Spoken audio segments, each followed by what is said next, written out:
This public hearing of the Judson Board of Trustees is hereby called to order at 5:45 PM. I am very pleased that you have taken time to join us this evening. I extend to each of you a sincere welcome from the entire school board. Thank you for your interest in Judson ISD. We do have a quorum, and I will call roll. Ms. Eaton? Present. Mr. LaFoille? Present. Mrs. Rodriguez? Here. Ms. Canoyer? Present. And I'm Renee Pichelle. Dr. Ball is to my left. Welcome. All right. At this time, we will review the proposed optional flexible school day program for the 2019-2020 school year. Dr. Ball? Yes, tonight we have with us Ms. Jody Burton. She is going to give us some information about a program that we continue to have within our district.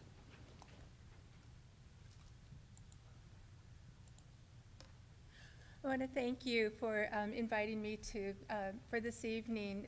Hello to the board and to Dr. Ball and also to our community. We started the optional flexible school day program in the school year of 2015-16, primarily at Judson High School and Wagner High School. Since then, we have extended it, so it's primarily targeting our students that are identified as at risk and who are struggling to maintain attendance, their grades, during the traditional school day. So instead, we started offering them where they could come basically from 4:30 to 7:30 to continue on with their studies with the same expectations of credit attainment towards that high school diploma. Besides just after school, we do also offer where we do open up the labs on Saturdays throughout the school year. It offers our students flexible schedules for them to be able to recover credits as well as for initial credits. For our current current campuses, we have it at Judson High School, Wagner High School, and Judson Learning Academy. We have this current school, or the year that we just finished in the 18-19, we added Veterans Memorial. They did not have a need for students to be able to be in that program because of the proximity of JLA, that the needs were able to be met at that facility. However, we're going to keep Veterans Memorial on the application in case the need arises. Then over this summer, Jacob approached and said we would also like to be added to the application because there are some seniors that need that flexibility so that they can finish out within their 4-year along with their cohorts. So they're going to be added to the application as well.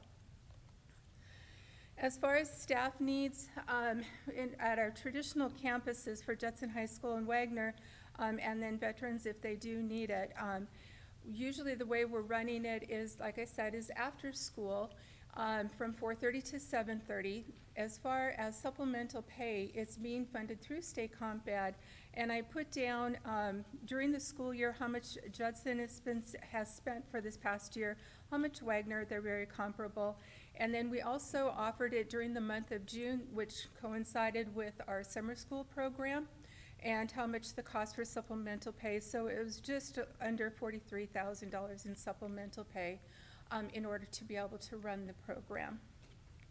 At JLA, there isn't additional cost for supplemental pay because the students, for instance, if they're attending the morning session, they can flex their time into the afternoon or vice versa. The goal of the optional flexible school day program is to make sure that our students that are enrolled, that they're obtaining their credits.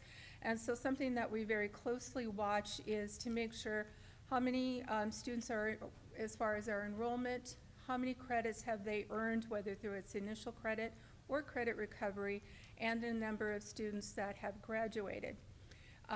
During this current school year, Judson High School had 21 students graduate through the program, JLA 108, and Wagner High School 31. Just to kind of look at the comparison for this past summer as well as in the year 2018, we For this summer, we just went during the month of June. The prior year, we had it during June and July, but once we hit that 4th of July week, our students decreased so much, so when we aligned it with the summer school programs during June, it made sense. We had a little bit of decrease as far as the number of students with credits, but the opportunity was there for them, and so when they re-enroll with us this fall, then they'll be able to pick up and just continue on, hopefully finishing out a little bit quicker with their summer accomplishments. Are there any questions or concerns about the program? Yes, ma'am. Ms. Eaton? I'm sorry.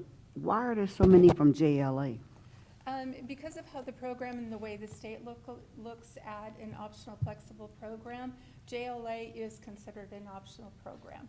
And so that's their student body as far as their graduates. So will that number continue to be that high, or will it adjust itself based on the fact that we're changing the class schedules? It may, we're not quite sure yet. It may change or decrease the need for the program over the next few years. We'll have to see what happens going into this year with the innovative scheduling. But we're still going to offer the program, because what we're finding is that basically a 30 to 4:30 program that we offer during the daytime at our traditional campuses does not meet the needs for all of our students. And so we want to continue with JLA because they produce great output with their students, but then also to continue with on the home campuses for our comprehensive schools, to make sure that we're still continuing with this opportunity for our kids, because that traditional day doesn't always work for them, whether it's work, other obligations, or just the makeup of the school with the amount of students. Some kids just need a smaller setting. Okay. I'm just asking because I'm wondering if, several of the students have been put in this position because we're altering the schedule. So I would expect to see next year a drop in the number of kids requiring it. Possibly. JLA? We're not Not real just sure. JLA, the whole program. Not JLA, but the other programs, possibly. We're also going to be watching to see what happens with credit recovery. There we go. During the day also. Yes, to ma'am. see with the innovative scheduling if that's going to decrease our need for credit recovery. So we will be watching both programs. Okay, thank you, ma'am. Are there any questions? Yes, ma'am. Go ahead. I'm noticing on the previous slide where it's showing the different campuses side by side in enrollment, and then the credit recovery, and then the graduates. And I'm noticing just a stark difference between Judson High School and Wagner. So Judson has a lot more students enrolling, but lower completion rates, whereas Wagner has fewer students and a higher completion rate. And I was just wondering what might be underneath that and what we're looking at there. It's just kind of the different philosophies between the two campuses. They have that flexibility as far as students that they're looking at, as far as for when the students apply for the program. Students can start in fairly young with minimal credits with this program. Wagner has a tendency where they want to have the students obtain a little bit more credits during the daytime program, if at all possible. Whereas what I've been watching with Judson High School is they'll pick up those students that are struggling maybe a little bit quicker, so it takes them longer to obtain those credits. And so it's just kind of a little bit different of the philosophy between the campuses. Mm-hmm. Are there any other questions?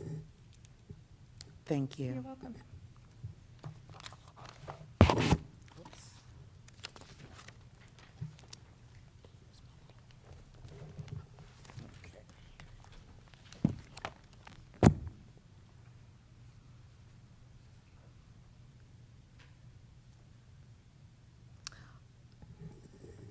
Item 3, review the performance of the optional flexible school day program for the 2018-2019 school year. Dr. Ball?